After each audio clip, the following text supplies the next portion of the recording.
Okay, so two things. One, my voice is still a little hoarse if you hear it like, that's my high-pitched voice. My voice is just fine. So I'm gonna move that lamp because it just exposes all the more how bald I am when my hair went up against it. That's much better. Okay, now it's more of an illusion. The second thing is that we've decided that whenever we do these, I'm not gonna tell Rob what we're gonna talk about, just so we can always see his reaction when I say what we're I don't want to do about. this always, but it is fun. No, always. Really? Always. But then I can't think of funny, quippy, witty things. Oh no, to trust say. me, you will with this one. Rob, let's talk about Phantom of the Opera. Let's talk about like the only Broadway musical we grew up with, legitimately really liked, knew the songs, knew the lyrics and everything, and then saw the guy who did the Bad Credit Card bring what we always imagined would be a phenomenal film, practically gift wrapped film, to us. So be it! Let it be war upon you both! You and Joel Schumacher! Oh my god! No, there's actually a lot of truth to that. I fucking hate this movie. You wanna know what's so funny? I don't like this movie. I surprisingly don't hate it. It's clearly not very good. It's so insufferable to get through. Here's the thing, because we did grow up with this, and I think growing up, we used to say, like, it was kind of like our fan fiction. We'd be like, what if we did a movie? Like, what would it be? How would we shoot it? How would we do this thing? You shut up, you're making us sound like 12-year-old girls. No, because this is our one. Okay, this is like our one that we did, where we imagined we did a movie. It is the most like emo gothiest of all those. Yeah, because we love gothic stuff. We love great architecture. We love Batman and like Haunted Mansion, the Twilight Zones and stuff like that. So this was like really, really cool, and it was just surrounded in that. The musical was just surrounded in this great design, and even people who like didn't like the musical, say, but the production was amazing. It looked phenomenal. So that's what 80s musicals were about. You didn't have to be a good musical. You just had to put on a spectacle. Yeah. That's still kind of the case. I was gonna say Lion King has a little bit of that. Oh, dude. Hey, no. It's amazing. Oh. The songs are still shit. Even be prepared, they kind of Elton John's down. Gonna sue your ass. But I've just lost like half of you. But again, we only grew up with one Broadway show, so what can you expect? They're not even listening. They're just typing away right now. You son of a bitch. Leave somebody alone. It started with us saying we hate Phantom of the Opera. That was one half, and now the other half is like, oh, no, about Lion King. So no, we really like the musical growing up, even though we know it doesn't always make sense and there's tons of things wrong with it. But the stuff that really hit us just hit us so strong and was so cool. So when this movie comes along, as soon as we heard Schumacher, we're like, oh no. I was just in it for Michael Crawford's falsetto. Oh no. And then I saw the pictures, because this is before there wasn't that much internet yet. I saw pictures in a magazine, and I thought it was the rap party. I didn't think these were actual pictures from the movie. Like, because if you see the Phantom, Gerard Butler, of course that's not the Phantom. What are they talking about? The mask is like that big. He's this super good-looking built guy, and it's like, no, that's clearly not the Phantom. And then I saw the trailer, and I'm like, well, some of it looked visually interesting. Maybe it'll work. And then they played just a little snippet of him singing, and I'm like, that didn't just happen. That didn't just happen. It's like that scene in Mars Attacks with Joe Don Baker. No, change the channel. That didn't happen. We remember more scenes from Mars Attacks than we do this Phantom. I think just everything about the movie is so amateurish. That's what bothers me. Like the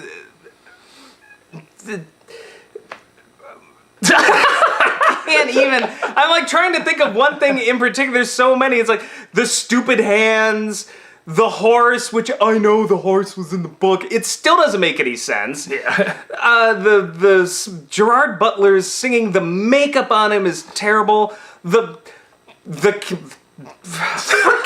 love how tripping over your words you are. The freaking cinematography, like, it's a fucking musical, and I swear the camera never moves. It's like, let's just slowly pan around and watch two people fucking stand there and sing. And even something Nothing like... is happening? You look at something like, I know we're not the biggest fans of You hate Moulin Rouge more than I do. I mean, like, it's all right. But, like, you watch something like Moulin Rouge, and it's just like, there's kinetic energy. Oh, yeah, and it's shot People beautifully. moving. Yeah. It's shot beautifully. It's just like, all of the tricks kind of make you forget it's a stupid story. It's like... Nah, not me, but I know what you're talking about. But this one, it's just like, it's just like, Joel, what do you want us to do? Point the camera, and you stand there and sing. Like, that's every fucking scene. The lighting is... For a movie that's supposed to be like, the dark, gothic, the lighting is just terrible. You're in yellow throughout the whole thing. Not only you're in yellow, but it's literally like they just turned, like, office lights on. Like, it's that bright, washed out, uninteresting, it's like you're stuck in a cubicle. And we'll talk about, you want harsh shadows in this, and everything is we just... need more pink, and you're in yellow! It's not bright enough to be like, wow, that visually is interesting, and it's not dark enough to be visually interesting. It's that horrible in between, and... with something like Les Mis, like, even though it's like a lot of the cinematography, it's like, okay, a lot of these are really close and it's kind of jumbled and stuff. Touch angle. Yeah, we know what they're going for at least. It's supposed to look gritty, it's supposed to look real. Whether it fits, is kind Whether of or not debatable. it works is not even the point. It's just they tried. Yeah, no, here it's obvious they're trying to go for the big, sweeping spectacle musical, but it's not done that way. It's not done with respect to the songs that, like, hey, this would be good for a whooshing shot, or this would be great for a crane shot or a close-up or whatever. It's literally like a TV movie. Like, it's just shot like a very expensive TV movie. Like, let's not do anything fancy, just let them talk, do their thing, and then just the randomness of, like, some songs, they drop some of the lyrics, they start speaking instead of singing, and why? The acting from just about everybody is just... It's just flatline. It's just like dead on arrival. The only actor, two actually. Minnie Driver was fun, even though they're very different from the original. I actually thought, in comparison to the others, Raoul wasn't that bad. Because he suffers the same problem that the musical version did, which is he's too perfect. He's too. I'm your fop. Yeah, I'm your romance novel cover and stuff. But with that in mind, I thought he actually had a little bit. You literally could have put a yellow mop in a tuxedo and stuck it there, and it's the same thing. And I will say this in the film's defense: the musical did kind of the same thing. Yeah. It's just he's just. In my opinion, the musical did even a little worse. You could tell that basically Andrew Lloyd Webber has a hard-on for the Phantom. That he's like, this is the Phantom story, and the Phantom secretly I wish he could win, and this and that. Well, that's why I wrote that horrible sequel. Yeah, I have not seen. I didn't even know that existed until Beth mentioned it. Oh yeah, no. When she was describing the plot, I'm like, oh my god, is this real? But so you can tell he has like a hard-on for that character to the point that he's just like, fuck Raoul. Like, it's just like he's just this bland. Christine goes with Raoul at the end, but you could tell like all of Webber's sympathies are with the Phantom. Well, and all the funny thing is that there's one of the reasons I didn't dislike it as much as everybody else, even though I don't like it, is that I'm thinking of some things that Schumacher usually does. Okay, the one thing he always does well, even if the cinematography is not that great, he knows how to show off the sets. And when there's a big, huge, cool-looking set, he does his best to show off the size of it and how gigantic it is. But then when he... But underground! Yeah, but underground, where that's supposed to be giant and massive... Dark and gothic. Yeah, and it's just these little ways you can... Like, he's rowing this boat, it's like, I feel you could walk that water. They do walk in that water. It's a fun... Yeah. Later. It's like a fun house. It's like that Hall of Mirrors or something, or like, it's like a bad fun house you walk through. Like, you want people banging on the walls, like, boom, boom, boom, boo! Like, lame! Shooting everything in bright yellows and pinks, by the way, underground, does not make it scary. Well, makes it silly. Well, even the production of the Phantom is very... And, you can make differences, that's fine. But the production of the Phantom Broadway musical looks so much nicer and grander and more gothic and blue and gray, and so that when the red came in, it just...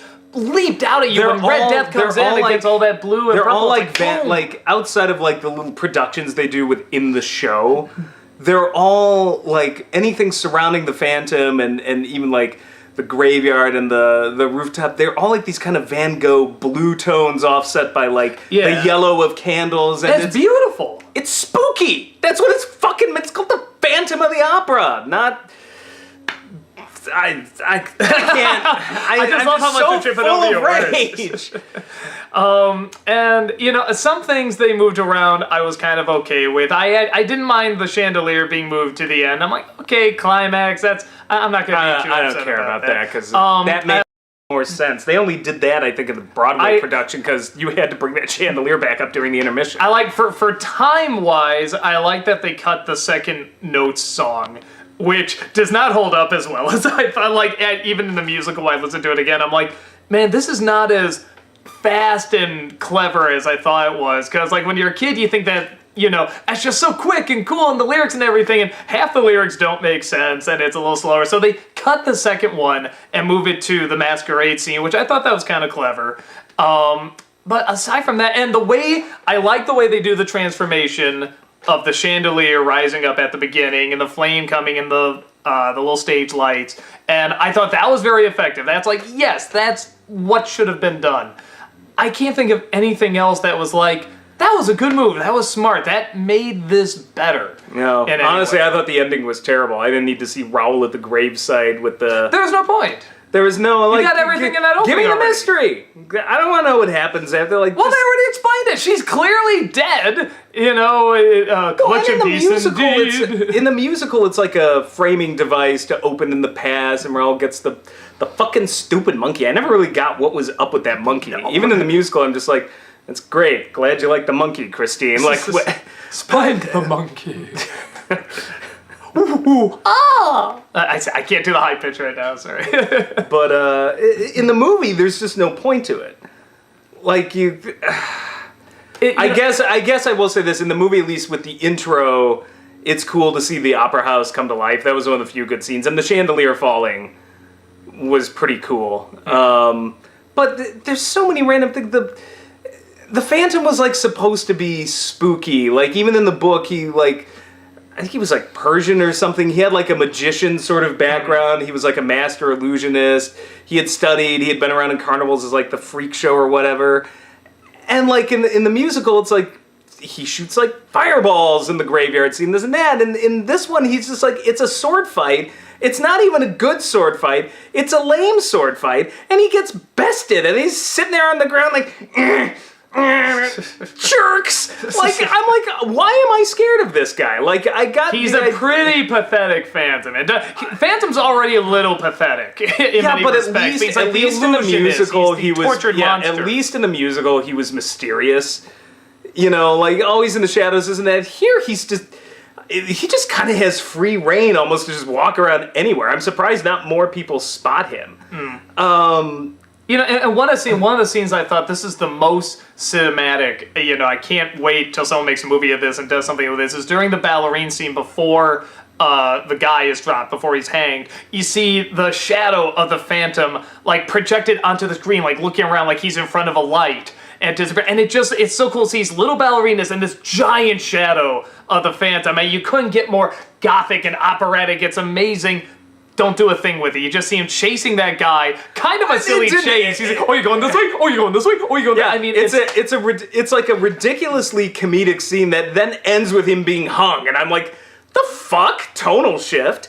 Like, in the musical, at least, it was more like it could have been a fight. Yeah, it could have been a fight. You don't know what's going on. It could have been cold-blooded murder. Here, they just flat out say it's cold-blooded murder. Well, okay, there goes my sympathy. Like, you're still almost kind of wondering what's going on up until he kills Piangi at the end. At that point, you're like, okay, this guy's just a fucking insane psychopath. Like, now we've seen the evidence. Well, and I think... You know, with Bouquet, you never quite knew what was going on there. Here, it's just like, he fucking chases that guy down, wraps a noose around his neck, and kicks him off after this goofy scene of them chasing around. It just makes no sense. I get a feeling like, with the exception again of like maybe Marvel movies or a few other films, there's this sense that everything has to be explained now in movies. And I think in sort of these classic stories and on Broadway and in musicals and comic book films, not everything does. And when you have that mystery there, it keeps it a little open for you to fill in the blanks. And I think that's part of the fun, is that mystery in a lot of these great stories. And when they go out of their way to show everything that's going on, like, oh, well, they never explained how he did the fireball in the musical. Who gives a fuck? Yeah, it's like, no, that's so we'll make it a sword fight. It's like, no, that's part of the fun, is the illusion. How does he do the mirror? How does he do all these but things?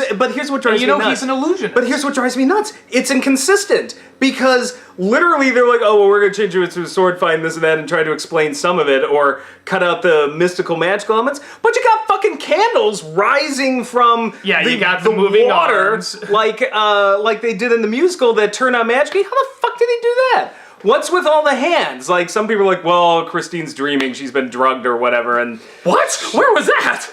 I don't know. Is it in the smoke that's everywhere? Because later you see that same hallway and there's no hands anywhere. So it's just like, was she dreaming that? Was it a magic trick? Was it? So it's like half the time she's moving her mouth, half the time she's not. Yeah, you're throwing random shit in there. So why take out some of the other elements and dumb them down with the fucking the Punjabi lasso? Like, where he just, like, in the musical, it's just like, now you could see the effect, because the lighting, at least when we saw it, wasn't done right. So you can see the tiny string holding it up, but the idea is that it's this lasso that's kind of almost magically suspended. Here, he's just like, here, I'll hold still for a second, just, and he's just like It's tied to that cage or whatever. Like shoving him, like, literally just shoving him up against, like, the cage is like, I'm like, what? This isn't scary. And it's like, first off, how did Raul just not slip out of that? I'm like, it's pretty loose. You defeated this guy in a sword fight, and all of a sudden you're just sitting there like, well, guess this is the end. The water was really cold. It distracted him. And even in, like, the Broadway musical, because sometimes it's like a lasso hanging by, so sometimes it's just a really, really long rope that goes up.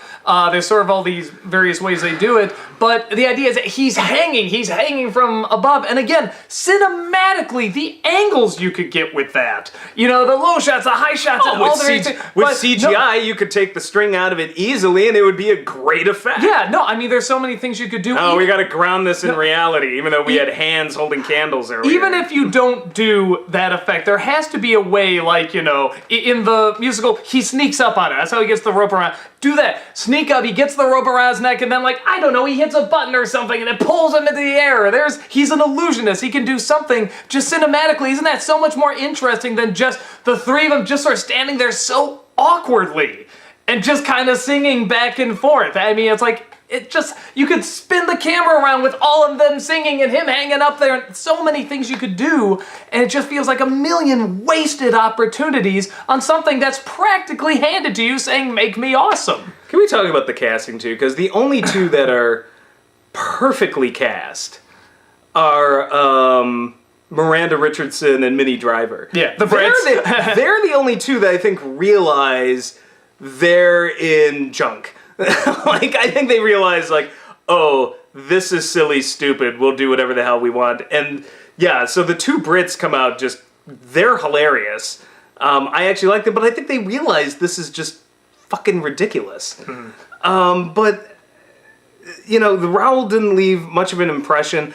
I know Raul's supposed to be, I think, they were childhood friends, but I still feel like even... then he looks like he's 10. Yeah, he looks way too young. I mean, he's well, she's super young too.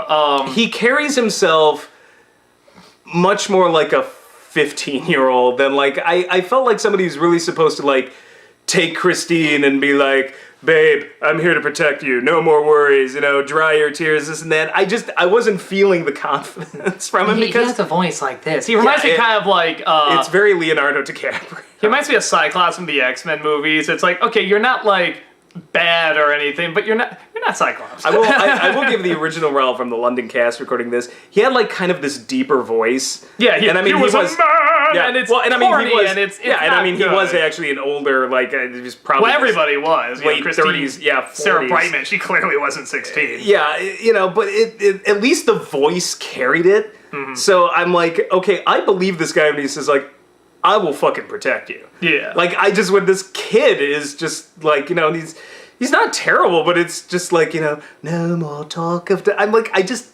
I'm like, can I hire a bodyguard then?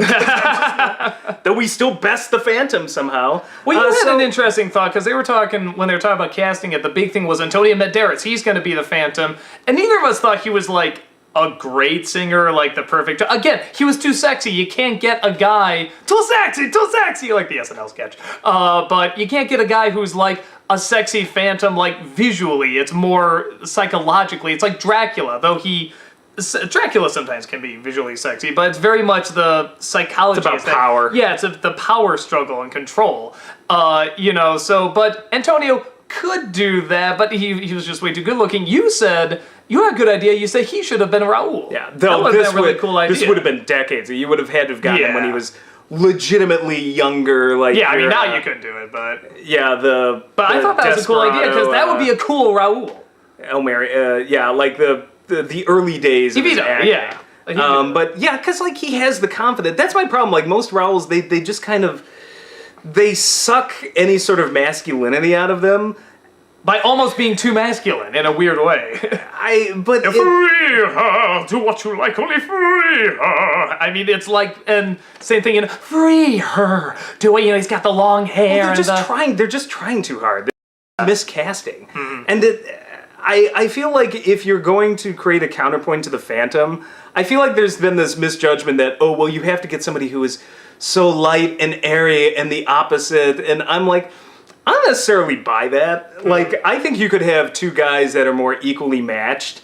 It's just one's a psychopath and one actually cares about it. But I always look, particularly in the musical, I always look like, why does she go with Raul? I mean, I'm like, the Phantom's so much more interesting. And it's clear that was Andrew Lloyd Webber's, take on it. And I think he did that on purpose. But it does bother me, because I feel like this should be more of a no contest and the decision should make sense. And in the end, I'm just like, maybe if he just didn't kill a guy or two, he may have been able to get away with this. Well, to be fair, that's kind of a biggie. There would be no competition otherwise. And I feel like there should be real competition if you're going to do a love triangle. Yeah, I mean, he does that. He does the one song, the "All I Ask of You" song, and it's like, okay, like a lot of people like that song, but and I think it's kind of it. I mean, he comes and then of course he just basically puts her out there as bait. Like, so I don't know, but so I feel like Raul was miscast. Christine, I'll get hell for this. The voice is fine. I don't have a problem with the voice. It's the wrong voice though. I have a problem with the voice. I don't like the voice. I think it is. It's weak. It's weak. It's not like an opera. It doesn't have that sort of operatic quality that you need for this role. It's the singer from Citizen Kane. I mean, that's not an awful voice. You can see her head sound nice, but it's not like, I'm going to pay money to see this person. Like, whoa, this is like, move over other opera stars. This one is some real competition. And on top of that, and I'm not saying Sarah Brightman and her machine gun vibrato, and that isn't like doesn't have its own sort of. But it has the strength. But yeah, it has the strength. And it's like sing for me. I'm like, all right, bring down the house. Why don't you? Same thing with Crawford. Is that we make fun of his voice all the time. Still silly, but it's its own weird thing that kind of works. It's its own strange power. It's like it's a punch and it's heavy and it's like he can sing. He clearly can. He has the backing, as goofy the support. As it is, I can see it's why just a little silly. Yeah, like you get why this guy would be a good teacher. They're both kind of different. Like, which I think is part of the point. That's one thing I did like about the musical. That was part of the point is they were both doing kind of different things, whereas the opera was stuck in its own like. Just doing the same old. But her acting, too. I'll say this about Sarah Brightman. And this I think was the key to part of the musical's success, she looks like a woman who is being haunted. She's got those crazy, doughy, scary eyes that just like she's either been smile. She looks like she's being hypnotized. Been like she's being hypnotized, possessed, or like she's some walking ghost. This woman I don't know. She smiles all the time. I'm like, you don't look that put out by anything. Like, I just don't believe, like, and she's like, oh, Raul, I'm scared. I don't believe it. Yeah. Like, when Sarah Brightman says it, was like, I think you believe this guy's an actual ghost. I think you're out of it. Like, that's the thing about Sarah Brightman's version of it. you couldn't tell if she was just some sort of goofy, silly girl or if she was out of her fucking mind. Yeah, and I think that's what they played on. And the Phantom always played on that. Like, this girl's cuckoo for Cocoa Puffs. I can work with this. Yeah, I never got that. That's what out I of always the one in the movie. That's why I was good out Christine, is that the Phantom is very much playing that she's been through this hard ordeal. She's clearly not all there. And, you know, he's taking advantage of that, and he's playing with her psyche. She's got daddy issues. Yeah, clearly. Her father's death clearly left her nuts. And obviously the Phantom is this older guy who comes in basically trying to move in as like a surrogate father / lover / teacher thing. I mean, it's... For what it is, this like potboiler story, it's a really creepy story. None of that really came out in the movie all that much. Like, cause she's always smiling and like just doesn't, and that bothered me. And then Gerard fucking Butler. There's one other thing I'll say about Brightman comparison to the movie is that when she said something, sang something I should say, when she sang something, it sounded like she was saying something. When the other actress is singing, it just sounds like she's singing. You know, in the other musical, they were singing, but they were saying something, where everyone in this musical just sounds like they're just singing. Well, now it's a song. We're going to sing a song. We're not telling you the story. They don't sing it like, we're telling the story, we're telling you what we're feeling right now. And that to me, and that portrayal of Christine that way was the key to the Lloyd Webber musical. I love the way you said the key. The key. The key. Don't go! Don't go! I got a little bit of that pitch, okay. It just, you got me off track. Well, let's talk about Butler. First off, as a person, like, I think Gerard Butler's hilarious, and I have no, like, this isn't like, I would follow him to hell and back in 300. Yeah. He is amazing in that movie. I'm not even talking about sarcastic or anything. He legitimately has some incredible, as goofy as the movie is, some incredible leadership skills in that role. You know, sir, I'm like ready to follow you. He is a Spartan. And the thing is, like, when he's in the right role, I think he's amazing. So there's no Gerard Butler haters like, no, I fucking hate. There's plenty of celebrities I legitimately just don't like. Like, he's not one of them. It is just the most like, Lloyd Webber, the casting director, Schumacher, shame on you for doing that to Gerard Butler. Somebody I legitimately like, because he is so fucking miscast in this role. It's, oh my god. The singing's awful. The makeup on him, the fucking sunburn or whatever on his face, it's clear that I don't think he knew what to do when it came to the acting, and I'm not saying he's a bad actor. It's just one of those where it's like, I doubt the direction he was getting was helping him much. Helpful, yeah. Just somebody who had no business to be cast in that role. Yeah. And there's not much else I can even say except for that, like, Crawford, as silly as it is, at least played it off as this hypnotizing, spooky, like, that's the thing, he's like a Scooby, like, the Crawford version is like a Scooby-Doo ghost, like, ooh! You know, like, he owned it, though. He just completely owned it.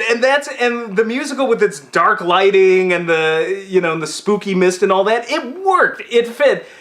Just Gerard Butler plays it off like he's fucking Laertes. He's just like, you will sing for me, and I'm just like, it doesn't work. It's even when he whispers, he's kind of yelling, "I am your angel." Yeah. You know, I feel bad too. For a lot of the actors, honestly, Andre and Furman I feel like they were just pushed into a movie. Yeah, they were pushed into a movie that's like, well, it's the Phantom. It's got to be. They say I can sing. I mean, why wouldn't you think you could sing if everybody says you can sing? It's pushing a square piece into a round peg, and they're like beating it down, like, no, we will make this work. Like, with pretty much nearly all the casting. I can't. Trying to think if there's anything else. Yeah. And you know what bothers me? It's like, okay, we're going on, the musical this, the musical that, and I've often said that it's like, no, you can change things. It's about adapting. Some of the changes are good. I mean, but here's my thing. Even if I didn't see the musical, I would not think this is a good movie on its own. No, it wouldn't suck me in. It's not interesting. It's bad. It is, and that's what bothers me. Like, the people who defend this film, I get it. The Phantom's dreamy, Raoul's dreamy, or you like all the little hands and the candles, and she rides a pony and whatever. Whatever. Don't try to tell me though that this is good filmmaking, because literally from a technical perspective, This is terrible filmmaking. It's bad cinematography. It's only decent choreography at best. The narrative's a mess. The lighting is terrible.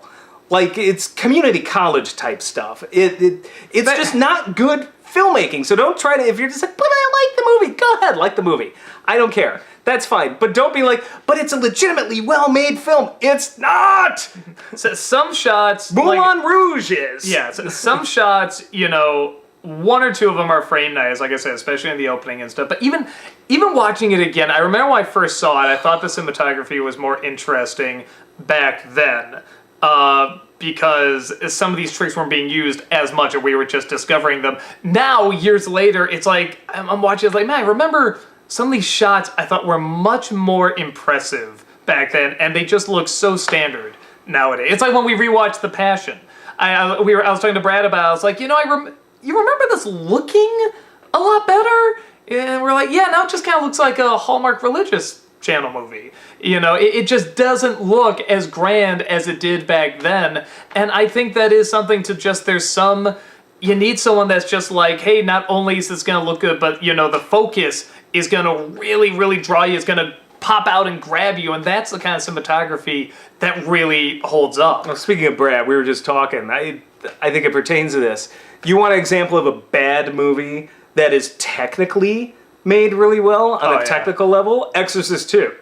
It's a terrible movie. But on a technical level, the cinematography, the production design, everything, it's a fascinating movie to watch. It's well made. It looks like a Kubrick film. It's unbelievably dreamlike. In my opinion, if you want to argue, well, I still think it's a good movie, fine. In my opinion, this is a bad movie, but what you can't argue is that it's a technically well-made film. Even on a technical level, it sucks! And I expected more from Joel Schumacher, because on a technical level, at least, Batman and Robin, I thought those sets were kind of cool. It looks cool. I've seen Joel Schumacher... It doesn't look like Batman, but it looks cool. I've seen Schumacher put together better-looking films. Yeah. So it's just like, this is even just a Schumacher. The Masquerade, some of the shots of Masquerade are okay. And that was about the only standout. And the more I think about it, all the good shots, they're all the chandelier. Yeah. Aren't they? It's the chandelier rising up, I like and then the chandelier, it's the chandelier falling. Sparkly and fabulous, just like me. I want to make the movie only about the chandelier. You're making some foreign there, is it? He's a bubbly guy, and everyone says it's so romantic. Joel, it's such a romantic. You know what? It's because in my head I always get him and like Jan de Bont. I can say they look alike. I throw them into the same category of like they should all have a vague accent. I always feel really bad ripping into Schumacher because every time it's like ripping into Gary Marshall. Every time I see an interview with this person, he seems so sweet and so nice, and I'm sure he is. I'm sure he's. You know who I don't have a problem ripping into? Lloyd Webber. Yeah, I hear he's an asshole. Yeah, everyone's like, what? And I will say, in Schumacher's defense, you never know when a movie's being made how much maybe Schumacher's just was doing this for a paycheck. Or how much he's just like, maybe I should do it this way. And Lloyd Webber was like, no, because he had an iron grip on the movie. I always feel like he seems like a guy who doesn't fight. Like, if the studio says change this, he'll be like, well, okay. And maybe he'll put up a little bit of a fuss. But he seems like he's such a nice guy. Again, I don't know. This is speculation. But he seems like he would let the studio take over something, and they just want something safe. And he is super safe. He's a super safe director, but it's also not very interesting or very good. It may be the nail in the coffin for me over what to make of Joel Schumacher, this movie, just because I feel like he kind of peaked early on decent films, and then just it's gotten increasingly worse, and I don't know. I will say this, in defense, when it comes to him directing this film, he's done better. So it's not about Joel Schumacher ages anything, because I'm just like, he's done way better than this movie. I enjoy Falling Down a lot. Falling Down. Yeah, I fucking love that movie. I actually thought Batman Forever was a decently directed film. Really? Yeah. We did a whole riff on that movie. Compared to Batman and Robin. Okay, but anything compared to Batman and Robin. I honestly, okay. No, I know what you're saying. We make fun of Batman Forever, but the studio notes were, Jesus Christ, Batman Returns was an R rating practically, and everybody hates us for it. Lighten this fucker up. Again, that's always what I feel. For what he had to do, he had to do a good job. He was pigeonholed into that. So, now Batman and Robin, I'm gonna defend. But, No, but still, the we both- production design was interesting. It was more interesting than in We this both film. agree he can direct fine. Like, The Client's fine. What Time to Kill is fine. Lost Boys I haven't seen. I hear is really good. So I hear that's very, very good.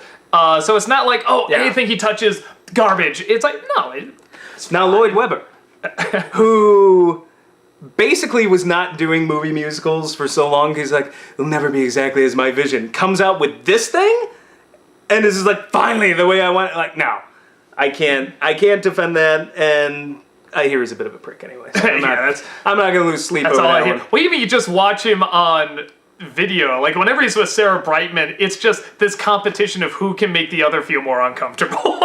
God. they're a divorced That was a couple messy that, divorce, apparently. Like, and whenever they're you can together, just tell when they're it talking, shows. it's like one's just like sort of poking like that. There, I'm gonna poke you back. Yeah, I'm gonna poke you back. I'm not gonna flinch. I set I'm your gonna cat poke on you back. fire. Yeah, I set your house on fire. And they're just doing the smile and stuff, and it's like, wow, this is like. But at the end, they'll just be like, he's like a part of the House of Lords or something, and like shows up in a fur coat and a top hat. I like that. He looks like a character from Phantom of the Opera. So yeah, but I don't know what else to say about this film. Just immense disappointment for me. Yeah, I mean, I don't know maybe the reason I didn't hate it as much is because I lowered it so much knowing Schumacher was directing it. I had such Batman and Robin hate. See, when I heard after Schumacher that. was directing it, I was so worried, but I thought, well, at least the production design will be good. And I was kind of horrified at how you could see the Schumacher touches here and there, but it just really wasn't even that interesting. I'm like, wow, I expected even more. And the one thing that should have been dark, because I thought Batman Forever, like, he kind of had a grasp on how to get some mood lighting some shadows and stuff. And yeah. the underground stuff, one thing I thought, well, he'll be able to do that. He has, experience directing in the Batcave. I'm like, what the fuck is all these fucking lights and freaking pink and like it looks like an underground grotto for a 10-year-old girl. What the... And I think the other reason I didn't dislike it as much is because, honestly, I just always wanted to see a Phantom movie. And it's like, okay, some of this stuff... Wish I got one. Well, some of this stuff I finally did see on the big screen. Like I said, all the chandelier stuff was very cool. Once in a while, him lurking in the shadows was kind of cool. So it's exactly like the musical. What'd you think?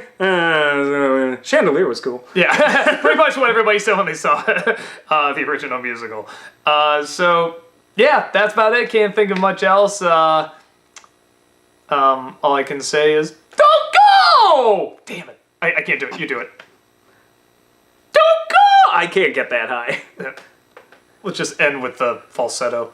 Ooh, so be it.